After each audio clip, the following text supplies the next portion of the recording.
સનાથલના ડાયરામાં થયેલી બબાલના મામલે હવે દેવાયત ખવડ અને ભગવતસિંહ ચૌહાણ આ બંને જણાએ એકબીજાની સામે ફરિયાદ તો કરી દીધી છે। ફરિયાદ બાદ હવે દેવાયત ખવડ દ્વારા કહેવામાં આવ્યું છે કે તેમની જે ગાડી છે સ્કોર્પિયો ગાડી, એ ગાડી ક્યાં છે તેને લઈને પણ ઘણા બધા સવાલ થયા। આજે જ્યારે પોલીસની પ્રેસ કોન્ફરન્સ થઈ ત્યારે પોલીસને પૂછવામાં આવ્યું કે દેવાયત ખવડની એ ગાડી ક્યાં છે, જેને લઈને દેવાયત ખવડના ડ્રાઈવર દ્વારા કહેવામાં આવી રહ્યું છે કે એની અંદર પૈસા હતા, મોબાઈલ ફોન હતો અને ઇયરબડ્સ જેવી વસ્તુઓ હતી। તો એ જે સ્કોર્પિયો ગાડી છે એ સ્કોર્પિયો ગાડી ક્યાં છે, કારણ કે દેવાયત ખવડ માની રહ્યા છે કે તેમની એ ગાડી જે છે તે ગાડીને તળાવની અંદર ફેંકી દેવામાં આવી છે।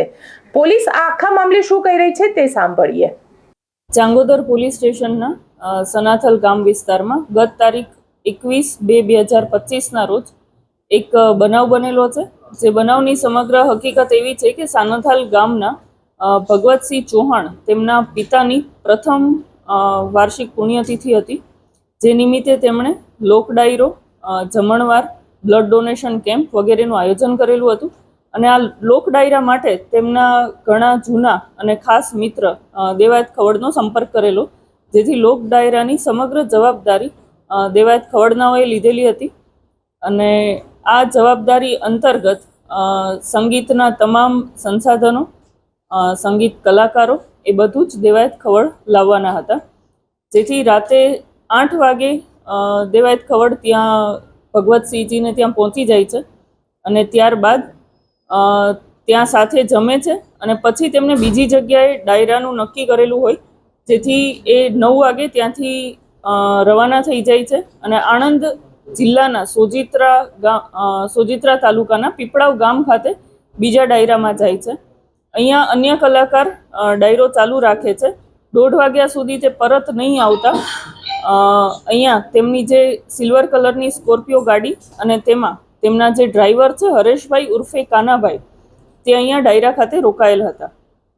અહીંયા તેમની કાર મૂકીને ગયેલા હતા, જેથી 1:30 વાગ્યા સુધી આયોજક તરફથી તેમને આશરે 50 જેટલા કોલ કરવામાં આવતા તેમનો જવાબ નહીં મળતા દેવાયત ખવડ હવે ડાયરા માટે આવવાના નથી અને બધા લોકો જે છે એ ત્યાંથી નીકળવા માંડેલ હતા। જેથી ભગવતસિંહ, તેમના ભાઈ રામભાઈ, તેમના ભત્રીજા ધ્રુવરાજસિંહ અને અન્ય જે માણસો છે તેમણે ડ્રાઈવરની પૂછપરછ કરેલી અને ત્યારબાદ ડ્રાઈવર ત્યાંથી સ્કોર્પિયો ગાડી લઈને નીકળ્યા। આશરે 1:30 વાગ્યાની આસપાસ સનાથલ ગામના જે સીમ છે ત્યાં આગળ આવતા ત્યાં એક બ્લેક કલરની થાર ગાડી અને વ્હાઇટ કલરની ઇનોવા, આ બે કારમાં રામભાઈ, તેમના દીકરા ધ્રુવરાજ અને તેમની સાથે મેઘરાજ જે છે સાણંદના રહેવાસી છે અને અન્ય અજાણ્યા 4 માણસો, આ લોકો ત્યાં રાહ જોઈને ઊભા હતા અને તેમણે તેના ડ્રાઈવરની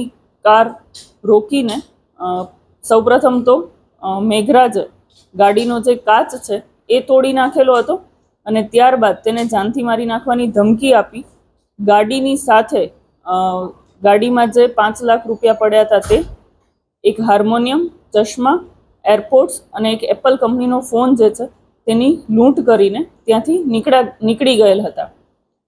ત્યારબાદ આ ડ્રાઈવર છે ચાલતા સનાથલ ટોલનાકા પાસે આવીને તેમને દેવાયત ખવડને જાણ કરેલ હતી। તેણે પોલીસને જાણ કરવાનું કહેતા તેમણે તાત્કાલિક પોલીસને જાણ કરેલ હતી, જેથી ચાંગોદર પોલીસ સ્ટેશનની પીસીઆર ઘટના સ્થળે પહોંચેલ હતી। તેમણે ડ્રાઈવરને સાથે લઈને સમગ્ર બનાવની જે જગ્યા છે તેની ચકાસણી કરેલ હતી, બનાવની વિગતે ચકાસણી કરેલ હતી।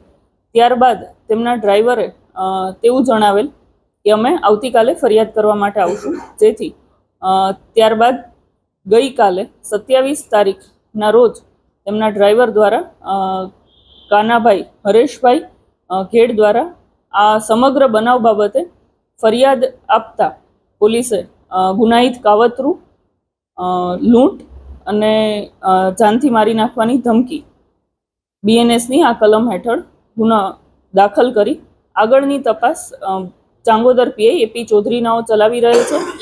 હાલ અત્યાર સુધી તપાસમાં FSLની મદદથી ગાડી રિકવર કરવામાં આવેલી છે અને ગાડીની સાથે હાર્મોનિયમ અને ફોન રિકવર કરવામાં આવેલો છે। મેડમ એક ઓડિયો બી વાયરલ થયો હતો બીજાને ધમકી આપતો દેવાયત ખવડ અને જે આયોજક હતા એ સંદર્ભમાં કંઈ ફરિયાદ આવી? આજે ફરિયાદ દાખલ થઈ એમાં જે આ સમગ્ર લોક ડાયરાનું આયોજન જેમના દ્વારા કરવામાં આવેલું હતું ભગવતસિંહ, તેમના દ્વારા દેવાયત ખવડ વિરુદ્ધ ફરિયાદ આપવામાં આવેલી છે કે તેમણે તેમની સાથે વિશ્વાસઘાત છેતરપિંડી કરેલ છે અને તેમને જાનથી મારી નાખવાની ધમકી આપેલ છે. સમગ્ર લોક ડાયરાનું સૌપ્રથમ આયોજન કરવાની તેમણે જવાબદારી લીધેલી હતી, જેના પેટે તેમણે 8 લાખ રૂપિયા નક્કી કરેલા હતા. તે 8 લાખ રૂપિયાની રકમ લઈને ત્યારબાદ તે લોક ડાયરામાં ઉપસ્થિત નથી રહ્યા અને ફોન પર તેમને જાનથી મારી નાખવાની ધમકી આપેલ છે. જે અનુસંધાને ભગવતસિંહજી જે ફરિયાદી છે તેમની ફરિયાદ લઈને દેવાયત ખવડ વિરુદ્ધ ગુનો દાખલ કરવામાં આવેલો છે. મેડમ, અગાઉ દેવાયત ખવડ વિરુદ્ધ અથવા તો આ ગુનામાં જે અન્ય આરોપી છે તેમનો ક્રિમિનલ હિસ્ટ્રી શું છે, તેમના વિરુદ્ધ અગાઉ કોઈ ગુના ખરા? ભગવતસિંહ જે ફરિયાદ આપેલી છે તેના આરોપી દેવાયત ખવડ છે અને તેમના વિરુદ્ધ અગાઉ રાજકોટ ખાતે ગુના દાખલ થયેલા છે. આ સિવાય અન્ય કોઈ જગ્યાએ પણ ગુના દાખલ થયેલા છે કે કેમ તેની તપાસ હાલ ચાલુમાં છે. અને જે હરેશભાઈ ઉર્ફે કાનાએ જે ફરિયાદ આપેલી છે તેમાં જે મેઘરાજ આરોપી છે તેને પોલીસે હાલમાં હસ્તગત કરેલો છે અને તેના વિરુદ્ધ અગાઉ ગુના દાખલ થયેલા છે.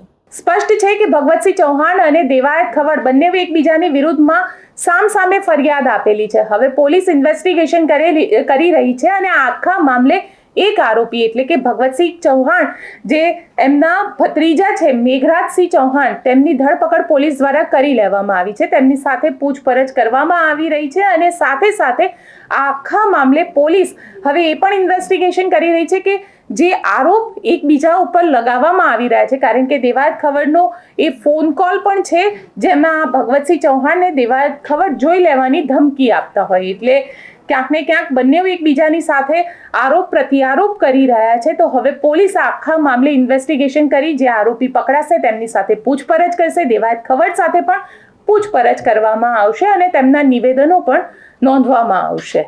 આપ શું માનો છો? કોમેન્ટ બોક્સમાં ચોક્કસથી લખીને જણાવજો અને અમારી ચેનલ નિર્ભય ન્યૂઝને લાઇક, શેર અને સબસ્ક્રાઇબ કરવાનું ભૂલશો નહીં. આભાર.